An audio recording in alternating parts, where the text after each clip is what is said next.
Hey guys! I know I was supposed to make a video about my new persona, but it turns out I wrote this bit of the script before I did the redesign that I don't have that much to say.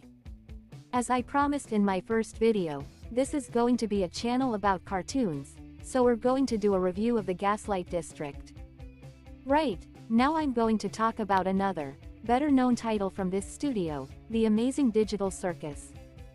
I wanted to say, huge, but that's like saying stepping on a Lego brick is a bit of a tickle. This is just my opinion. If you don't want to be like Kim Jong-un, don't send a car bomb to my house. Right, just a heads up after the warning, I've only watched the pilot episode and how it turned out. Since then, I haven't rewatched it or seen any more. Firstly, all the characters, apart from Kane, had strange double standards regarding what is existentially terrifying. Thirdly, I know this is a comedy drama. It's not even that I don't like comedy dramas. For example, I really like The Truman Show, which was probably the only film that actually made me cry. TADC is a comedy drama, but it goes like this. We have a light comedic tone, not even black comedy, then a super deep, existentially terrifying moment, repeat. I'm not saying these moments are very jarring, but you just get this, oh, right, a comedy drama, I see. Somewhere around episodes 4 and 5, I asked someone who, at least at the time, was a fan, to share their more detailed thoughts. She said she liked the humor but felt the series wasn't really going anywhere. I agreed with her, having only watched the pilot episode. I'll use a comparison with The Amazing World of Gumball. There are 3 types of episodes. Filler, episodes that are simply the characters' adventures, e.g. episodes like The Code, The Parking, more loose episodes, e.g. The Nemesis. These touch on the main storyline, i.e. Rob and his goal of becoming Gumball and Darwin's enemy, but are less important. And the third type, story-driven or ongoing episodes, e.g. The Disaster, The Inquisition, which most significantly drive the main plot forward, and often resolve or at least touch upon other storylines.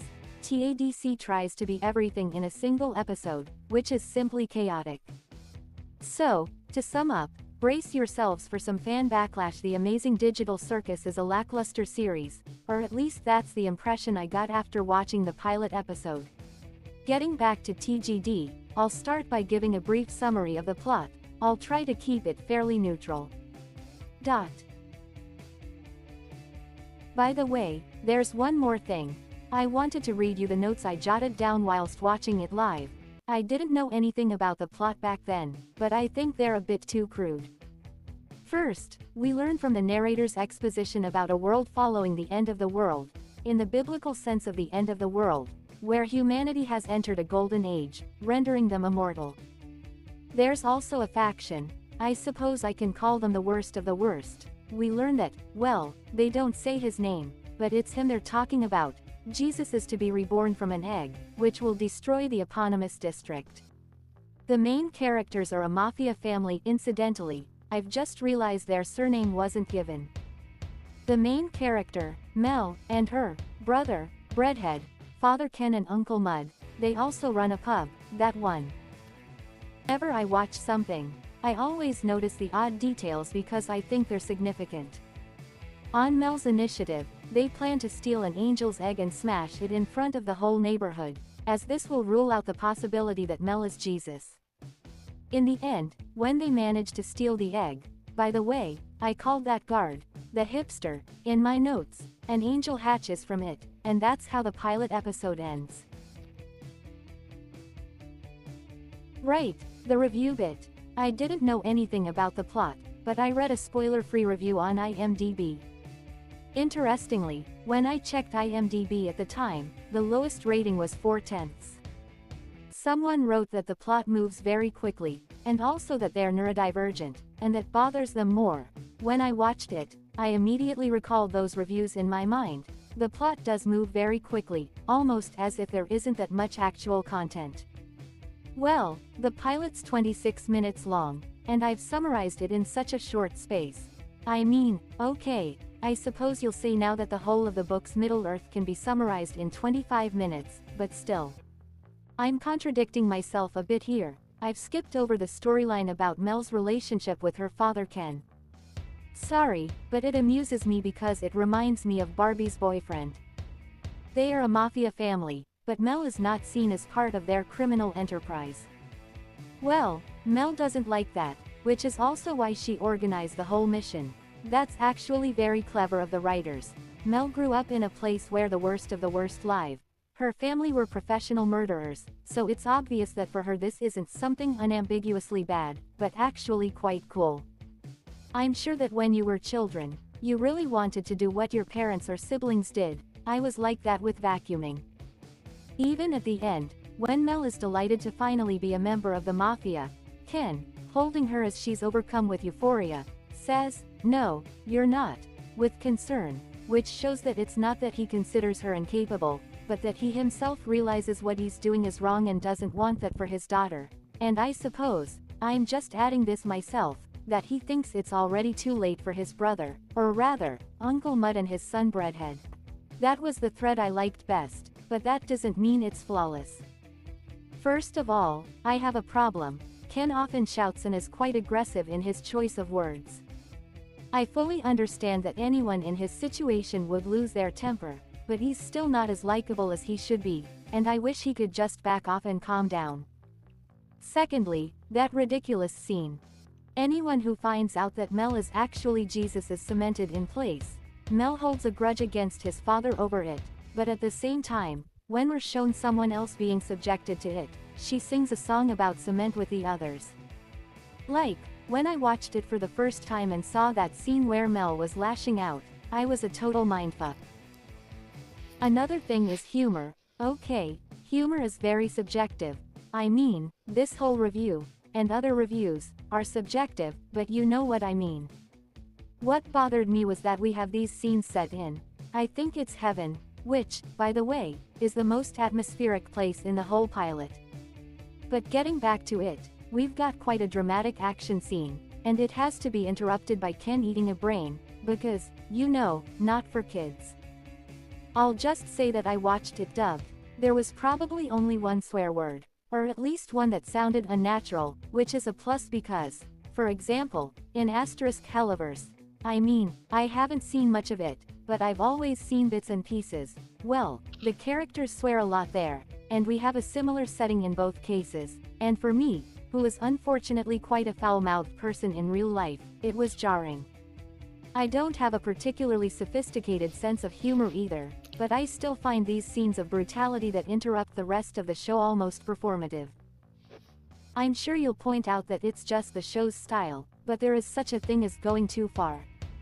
Although there were two jokes that had me in stitches. The first was when a dead man, in front of our family, gets a cigarette put in his mouth after his head has been severed, and the second was when we're in a dive bar and Breadhead gets drunk by having bottles of alcohol shoved into his head. The other thing is biblical accuracy. Well, with such a huge amount of cultural works criticizing Christianity, I mean, okay, TGD isn't necessarily a critique, but we have this background from that lore and those up there, let's say heaven, they're the bad guys. Precisely because of such a vast number of works in this vein, the bar is set so low in terms of research that I don't know, that Shrek. The first thing that springs to mind is how in Hazbin Hotel, Adam was the commander of the heavenly host, not Archangel Michael. I have to give credit here to the creator of the smiling sun with a single cloud. This confusion is because the timeline here is a bit muddled, in the sense that if we generalize from all these traditions, we see a progressive moral decline, the coming of the Antichrist and the mark of the beast, environmental destruction, the second coming of Jesus, the battle between good and evil, good prevailing, the recreation of heaven and earth, and, in short, a new world without evil, and something I've only just realized is that it wasn't until I was writing the script that I actually remembered that the Golden Age is a term from Greek mythology, or from 16th century Polish history. Also a golden age, the Greek one, was supposed to be a time of peace on earth, ruled by Cronus. As far as I know, people simply didn't age, but I suppose they did die, they were just in good health. But I've gone off on a tangent. What I was getting at was that Mel has already been born, but the worst of the worst still fear Jesus, whose coming will destroy their world. Yet they, as evil people, shouldn't even exist. Looking back at my viewing notes, I've written once again that the animation is, I don't know how to put it, too much for the action, which is simply exhausting. At times, it's hard to tell what's happening on screen. Another problem I have is that when I watched the characters and saw how they interacted, I just saw character archetypes. I'm not saying they're bland, but you get the impression that it's all calculated, which archetypes would draw people to your show. I mean, I like silly cartoons. I'm fine with characters having clear, cartoonish roles in the story. A good example is Phineas and Ferb, where all the characters are archetypes but are actually parodies of those archetypes. For example, Buffett is such a bully that he actually struggles to function without picking on Baljeet. The structure of a series like P&F, there's a canonical continuity, but in reality every episode is an absurd adventure.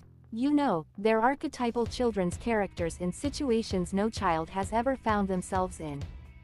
Generally speaking, even when I look at Glitch's productions, without even having seen them, I can't shake the impression that they're calculated, tailored to suit the tastes of most online reviewers, especially the sort who hate Disney. That's a digression. I'm not a huge Disney fan myself, I'm just pointing out how absurd the current online debate about the company is. So what? They're pulling it off. They're raking in the cash with their product, which is as polished as a pharmacy-sold medicine, whilst online reviewers, or people from the fandom culture in general, have their own little world that aligns with their cultural views and tastes. Right, I don't want to get into some deep social satire. This is just my opinion on how everyone raves about something that, to me, is at best average. It's become standard to use a scale of 1 to 10, and I've got half marks too, so it's time to rate the Gaslight District. I'm giving it a 4/10, because it's better than cocoa cake without any chocolate, but I'd much rather have slightly salty peanut butter.